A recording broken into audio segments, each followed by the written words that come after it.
Ukraine யுத்தம் உக்ரைனுக்கு மட்டும் ஷாக் கிடையாது. இப்போ ஒட்டுமொத்த ஐரோப்பாவுக்கும் ஷாக்கு. ஏறக்குறைய உக்ரைன கை கழுவுன மாரி பால்டிக் நாடுகளையும் அமெரிக்கா கை கழுவிருச்சு. அதத்தான் இங்க விரிவா பார்க்க போறோம்.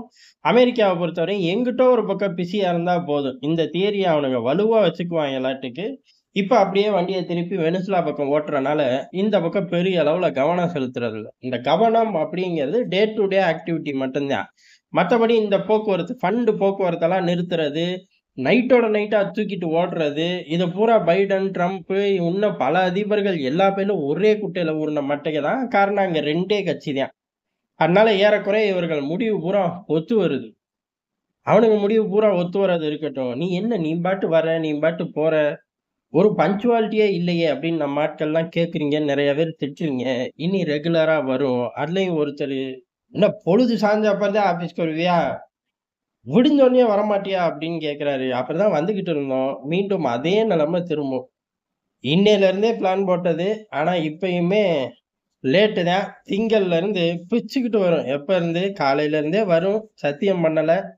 சூடம் ஏத்தல. ஆனா வந்துரும்.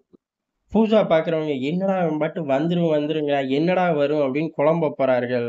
ரெகுலரா பார்க்கிற ஆட்களுக்கு மட்டும் தான் தெரியும். சரி இருக்கட்டும்.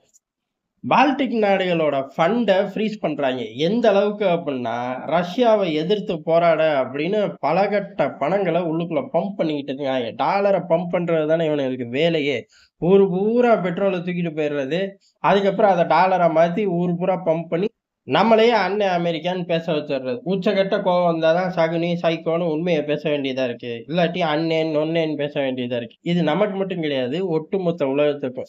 பால்டிக் நாடுகள் சும்மா கிடந்தவன ரஷ்யாவ மொறச்சு பார் அப்படின்னு சொல்லி டாலர குடுத்து பழக்கப்படுத்திட்டு, இப்போ உன் நாட்ட நீ பாத்துக்கன்ட்டாய்ங்க. பால்டிக் நாடுகள் கதர்றாய்ங்க. டேய் இந்த 5% நேட்டோவுக்கு ஸ்பெண்ட் பண்றவங்கல்ல ஆளா நாங்க நின்னமேடா! என்னடா எங்கள விட்டு போறீங்க? அப்படின்னு கத்துறாய்ங்க. உன்னோட 5%க்கு என்னோட 5%க்கு வித்தியாசம் இல்லையா? உன்னோட 5%க்கு பிரான்ஸோட 5%க்கு வித்தியாசம் இல்லையா? அப்படின்னு சொல்லி கிண்டல் வேற அடிக்கிறாய்ங்க. அமெரிக்காவ நம்பி பின்னாடி போன நாடு. அது ஆப்பிரிக்கா கண்டத்துல இருக்கட்டும், ஆசிய கண்டத்துல இருக்கட்டும், ஆப்பிரிக்கா கண்டத்துல இருக்கட்டும். ரிசல்ட் ஒண்ணுதான். ஒரு ஸ்டேஜ்ல அம்போன்னு விட்டுருவாய்ங்க. நடு ஆத்துல விட்டுட்டு அவன் பாட்டுக்கு கிளம்பி போய்க்கிட்டே இருப்பான் அப்படிங்கிறதுக்கு சிறந்த உதாரணம். இப்ப பால்டிக் எங்க போய் சரண்டர் ஆகுறதுன்னு தெரியாம முழிச்சுக்கிட்டு இருக்காய்ங்க. உள்ளூர்லயே அந்த பால்டிக் நாடுகள் உள்ளூர்லயே பெரிய அளவு இதெல்லாம் ஒண்ணும் பெரிய விஷயம் கிடையாது. ஹங்கேரி, ஸ்லோவாக்கியா பின்னாடி போய் நின்னா அப்படியே சைடு ரூட் எடுத்து ரஷ்யா பக்கம் தாவிருவோம். அது ஒண்ணுதான் நமக்கு பாதுகாப்பு அப்படின்னு 2 கேங்கா பிரிஞ்சிருக்கார்கள் ஐரோப்பாவுக்குள்ளயே. அங்கேயே இப்படி நிலைமை அப்படின்னா, உக்ரைன பொறுத்தவரையும் கேட்கவே வேண்டாம்.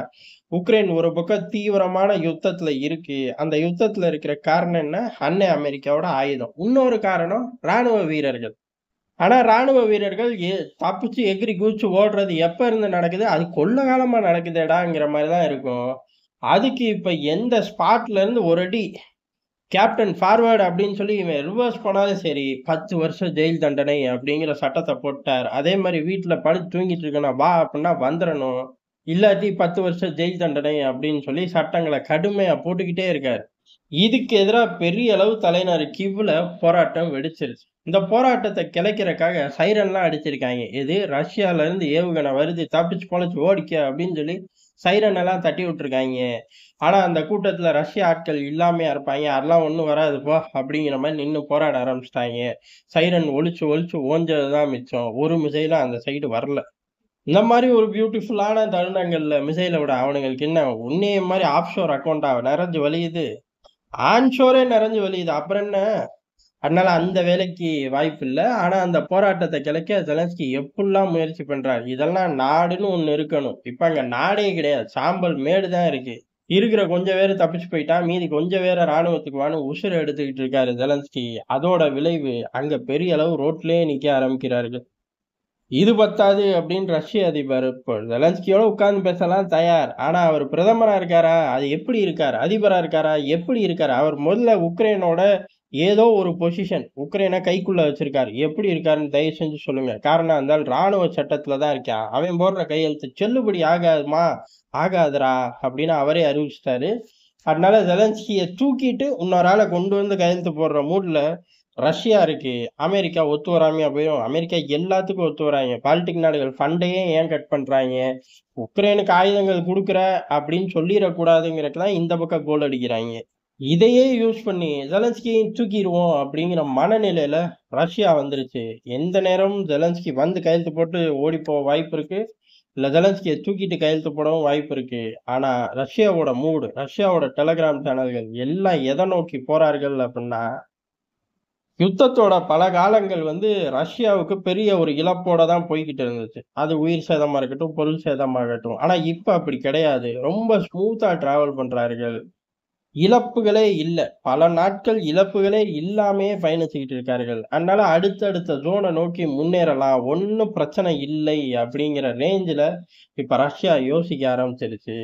இது ஐரோப்பாவுக்கு கூடுதல் பதட்டத்த குடுக்குது. ஆனா என்ன பண்ண, எல்லாம் ஆரம்பத்திலேயே யோசிச்சிருக்கணும். ரஷ்யாவ வீழ்த்த முடியுமா அப்படின்னு 2 செகண்ட் யோசிச்சிருந்தா ஒரு 10 பாயிண்ட் வந்திருக்கும்.